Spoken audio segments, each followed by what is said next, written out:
countdown for blastoff. X minus 5, minus 4, minus 3, minus 2, X minus 1. Fire!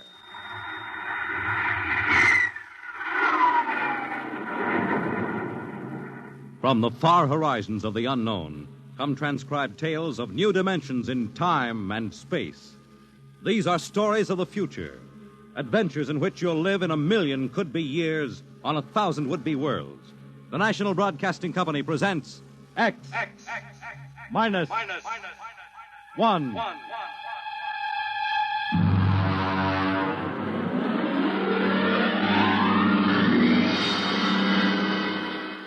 Tonight, Universe.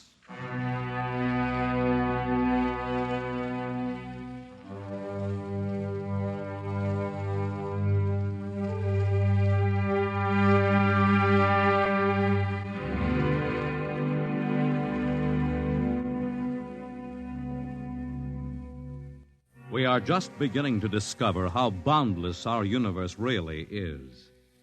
And yet, as man reaches out to the stars, out toward infinity, ironically enough, he may be building himself a new kind of prison. What would it be like to live all your life in a world no larger, say, than a single gigantic rocket ship bound on an endless mercy?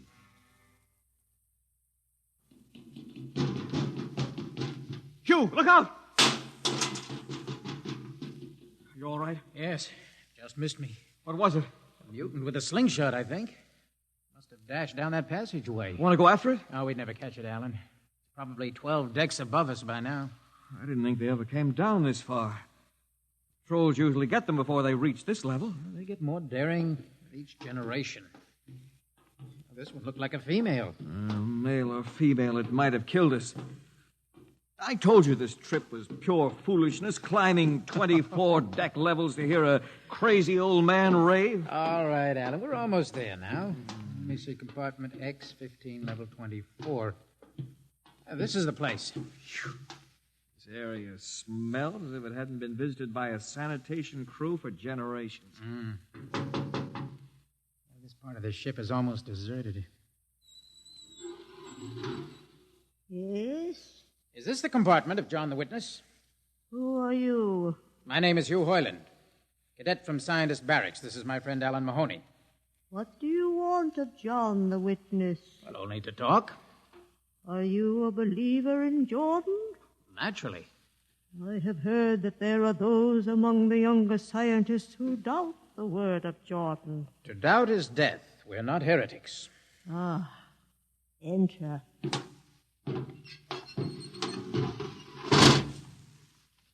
I've brought you a gift of tobacco, grown on the richest level.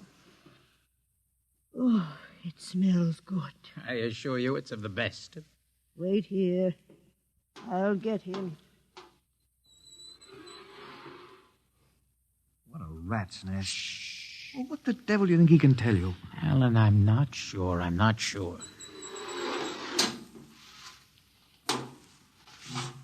Well?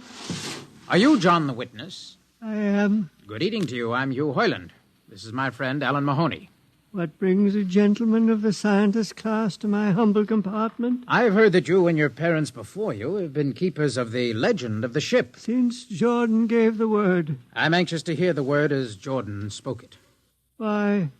Because our young scientists, well, among them there have been some who talk against the word. There are regulations against such heresy. Still, some of them say the ship has no purpose. They say that we are here accidentally, that we have no more grace in Jordan's eyes than the most deformed mutant who dwells in the highest level of the ship. What shall I say to you? Well, I wish to hear the word from the mouth of one who knows, in order that I may become more convinced. Sit. You have a gift for the witness? The finest tobacco. Good. I will dim the lights. Now pay close attention, for these are the words as my father's father's father gave them to his son's son's son. This is how the ship came into being, how our people were created. In the beginning there was only Jordan, thinking his lonely thoughts. Out of his thoughts came a vision. Out of the vision came a planning, and out of the planning came decision. Jordan's hand was lifted, and the ship was born. Mile after mile of good compartments, tank after tank for gold and corn, ladder and passage, door and locker fit for the needs of the yet unborn. He looked on his work and found it pleasing, meet for a race that was yet to be. He thought of man, and man came into being. Then Jordan checked his thoughts and searched for a key.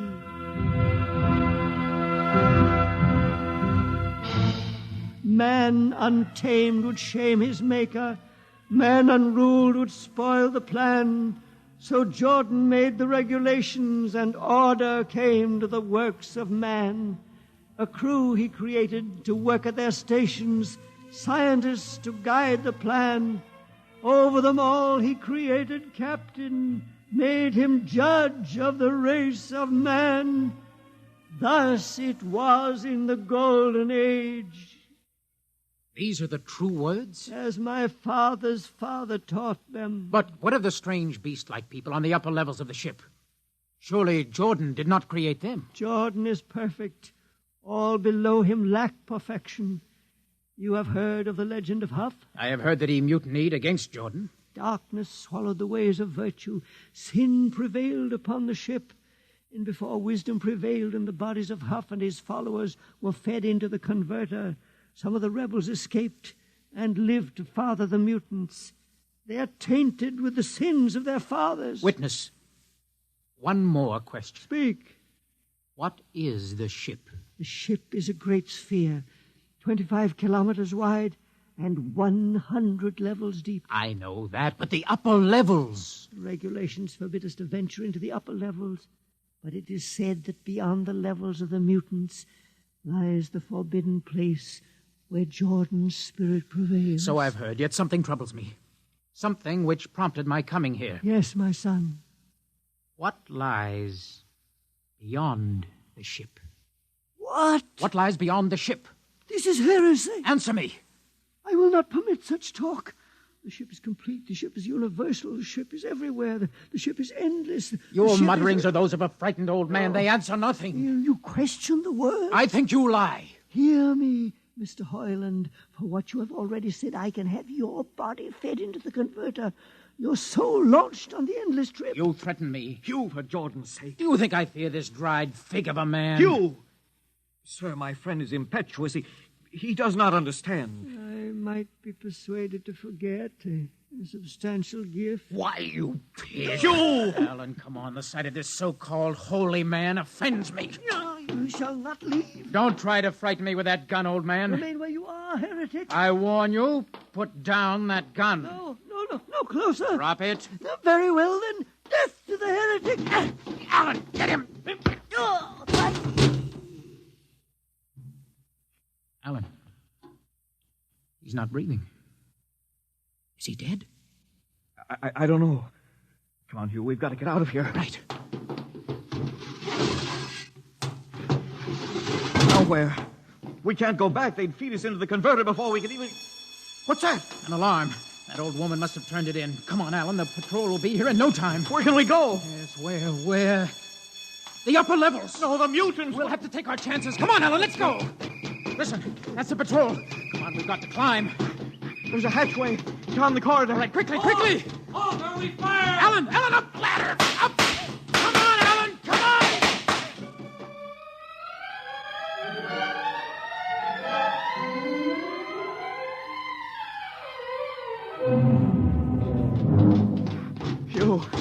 Hugh, wait. How far are we from the outside wall? Judging by the slope of the deck, about 2 miles. Alan, let's try this passageway here. If you hadn't asked him that stupid question. Now, there's no use going over that. But why did you do it? I've been thinking about it for a long time. When he began to give me those stupid, pat answers, and I just saw red, I guess. Who are you to question the ways of Jordan?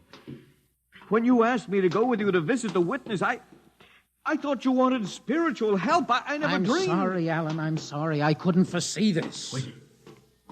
Wait a minute. What? I saw something move. Where? Near that bulkhead. I don't see anything. Maybe my eyes are going bad. Still, listen! You behind us! Alan, look out!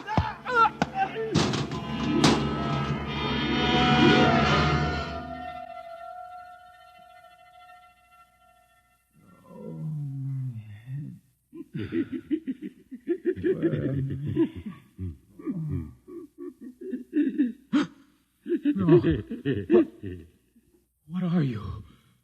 Give away that knife. Keep away from me, you. Right, Bobo, don't kill him. Not yet. Who are you? You must forgive my friend Bobo.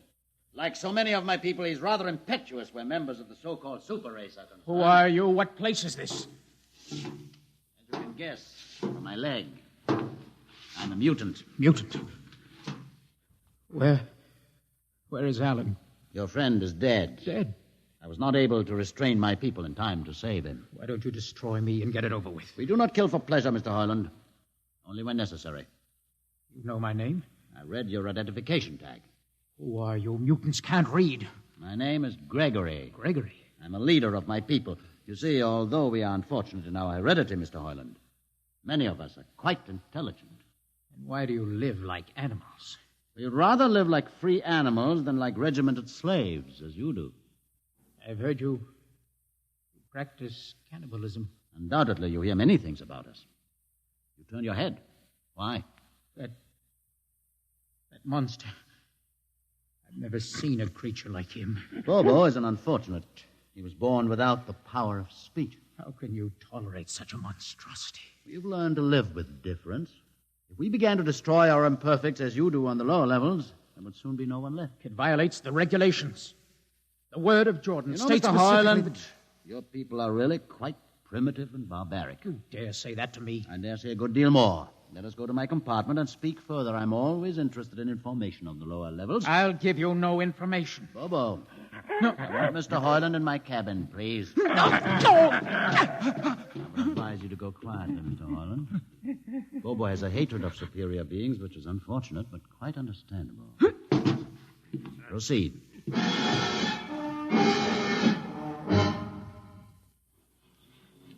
Enter, Mr. Hoyland. This is where you live? Yes. But you have books. Stolen from your libraries, Mr. Hoyland.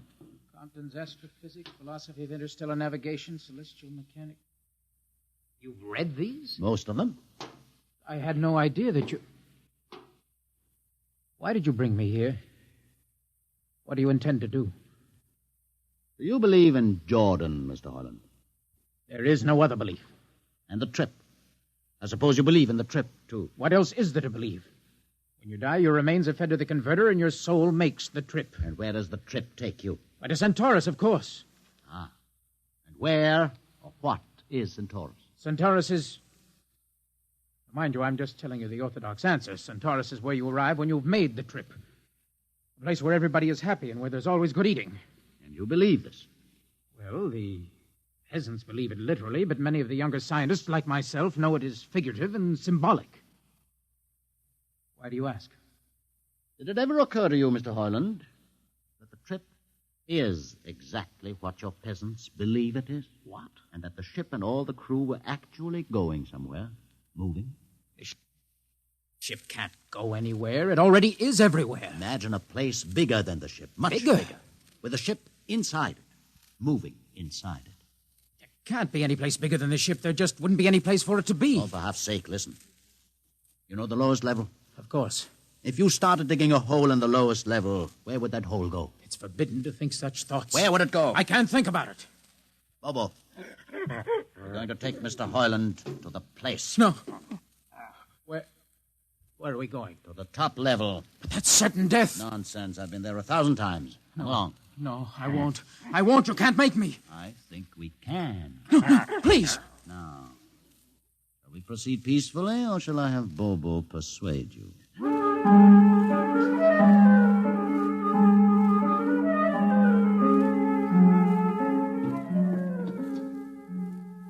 the door, Bobo. Inside.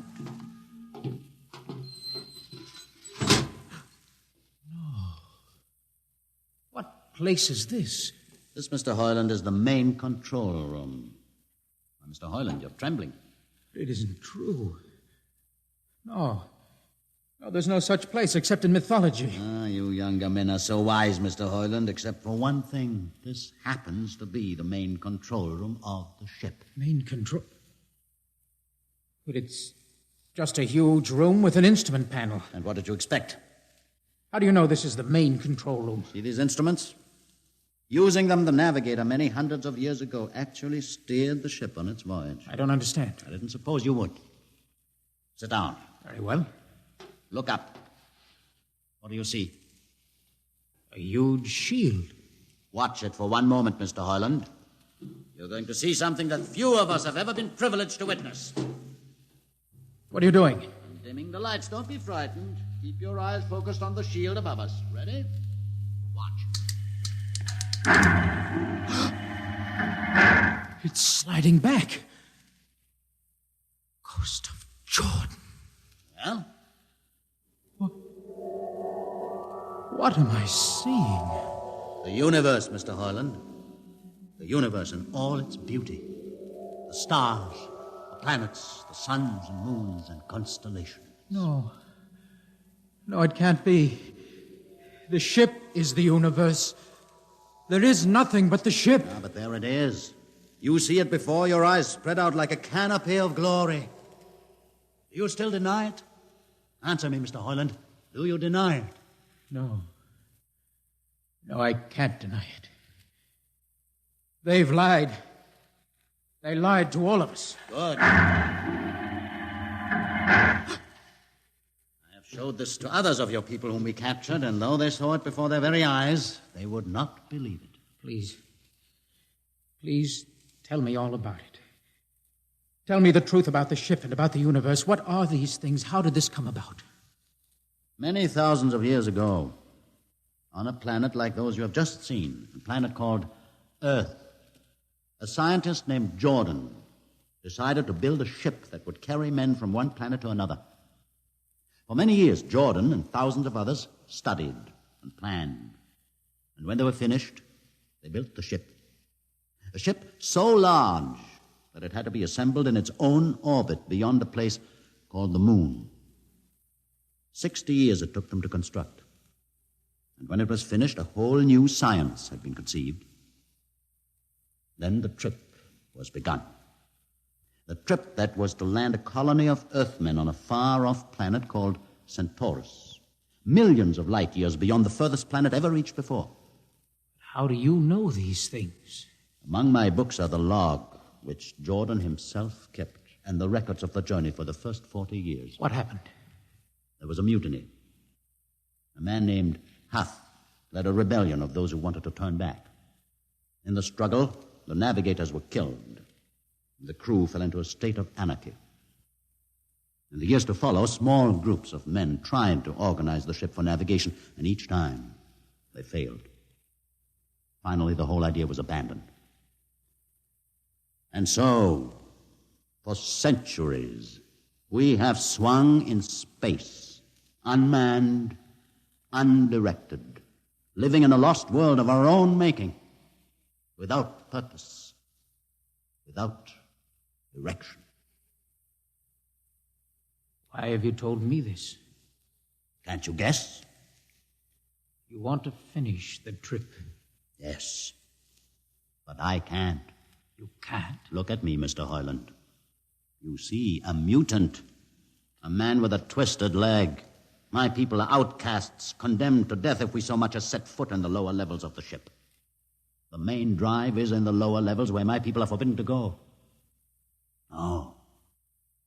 It would mean that both our people would have to work together. Our differences encouraged rather than denied. All right. I'll see the captain himself. I have an uncle on the Central Board. I'll tell him what I've seen here. And do you think he'll believe you? Send one of your people with me. That's asking a good deal. I'm risking a good deal by going back. Very well. Bobo will go with you. Bobo? He can't talk. There will be no need for talk.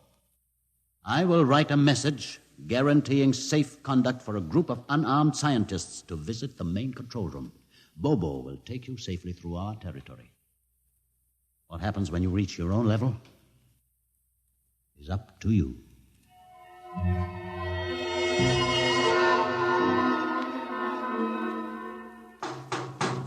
One moment.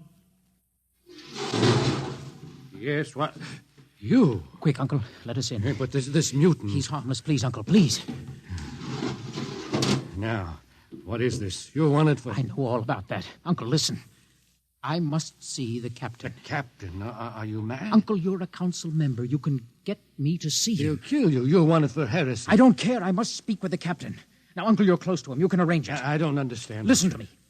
The ship is moving. I can prove it. Do you understand? There is a purpose in the ship. I don't understand what you're babbling about. Now, never mind. Just talk to the captain. Tell him I have information of tremendous importance. Tell him I've arranged a truce with the mutants. Truce? Here. Show him this paper. Signed by their leader. Do it, Uncle, for my sake. I don't know what... Uncle, please, if I'm to die, let this be my last request to you. Very well. I'll speak to the captain.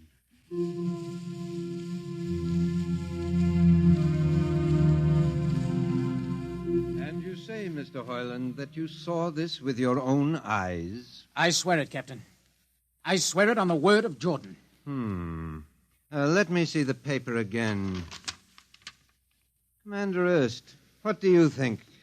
I don't know, sir. It might be a trick. I guarantee you safe conduct. If these things are as Mr. Hoyland reports them, it would pay to risk a few lives. The man is a convicted heretic. Still, we must not discount his word.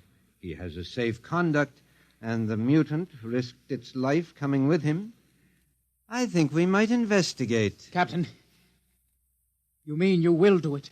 I will have an expedition outfitted. Dismissed, Mr. Hoyland. Thank you, sir.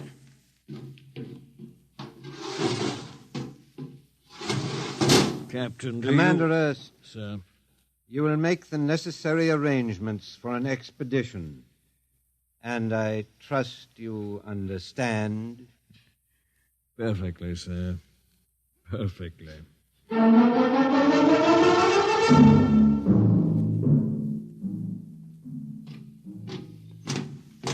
Lieutenant. Mr. Hoyland? You better halt your men here. This is the spot. Patrol! Halt! Well, I see no welcoming party of mutants. There'll be none. Their leader will meet you inside the main control room. You don't say. And just where is this main control room? Beyond that door. I see. All right, men. Ready up. Lieutenant, why do you ready arms? In case of ambush. Ambush? Now, wait a minute, Lieutenant. What are those men doing with that ray gun? Just aiming it at the door. Are you mad? No, Mr. Hoyland, but most certainly you are to think that we could be lured up here to be slaughtered with a fantastic story about some mythical control room. Guns ready, sir. Lieutenant, I warn you, these people have acted in good faith. You can't break that faith. Oh, mutant! Come out! For Jordan's sake, Hold it. Lieutenant. A little too quiet for comfort. Mutant! Open the door! Please, Jordan, don't let anything happen. Don't let... All right, it's opening. Ready, men? Someone's coming out. Steady. Gregory, stay back! Fire! You fools! You've killed him! Here come the rest of them. Fire! Fire!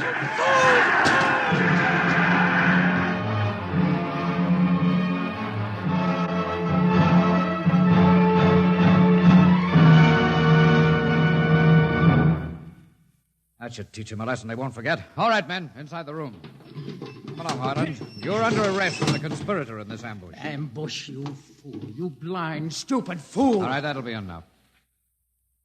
You've been inside this place before? Yes. What's this machinery? These are the controls he would have used to steer the ship. Gone out of his mind, Lieutenant. Steer the ship? Who? The leader, the one you killed. This ugly mutant? This ugly mutant. happened to be a man of true genius. Why, you're mad. Am I? Lieutenant, this man had a vision which would have saved you, but you chose to kill him because you couldn't stand the sight of his difference from you. Shut up, Highland. Don't listen to him, man. You can't shut your eyes, and you can't shut your minds, and you can't shut your ears to this! The roof's moving back! Yes, look! Let the vision of this confound your ignorance and blind your eyes. This is the heritage of stars and open skies, for which men have yearned for centuries. Try to destroy this, and you will only destroy yourselves. Death to the heritage. But I say to you that you can't keep this from our people. They will seek it out. The ship will be manned, and the ship will be steered, and there will be freedom, purpose, and respect for ourselves. This is your heritage.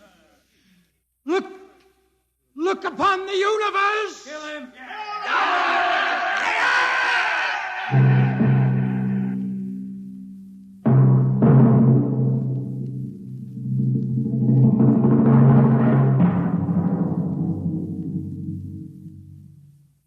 X-1 has just brought you Universe, a story written by Robert Heinlein and adapted for radio by George Lefferts. Heard in the cast were Donald Buca as Hugh, Peter Capell as Gregory, Bill Griffiths as Alan, Abby Lewis as the woman, Edgar Staley as the witness, Jason Johnson as the uncle, John Seymour as the captain, and Ian Martin as the lieutenant. Your announcer is Fred Collins. X-1 is directed by Fred Way and is a transcribed NBC Radio Network production.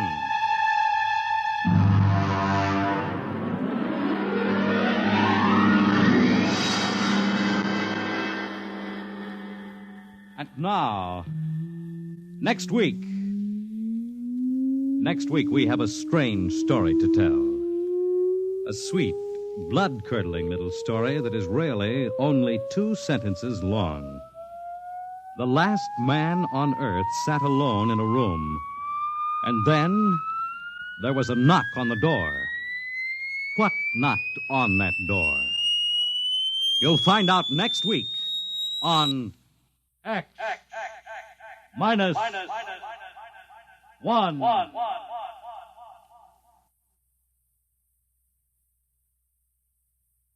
When you buy United States savings bonds, you help to build your own future security.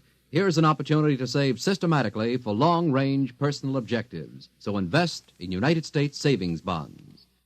Now follow the Abbotts to mystery and adventure over most NBC radio stations.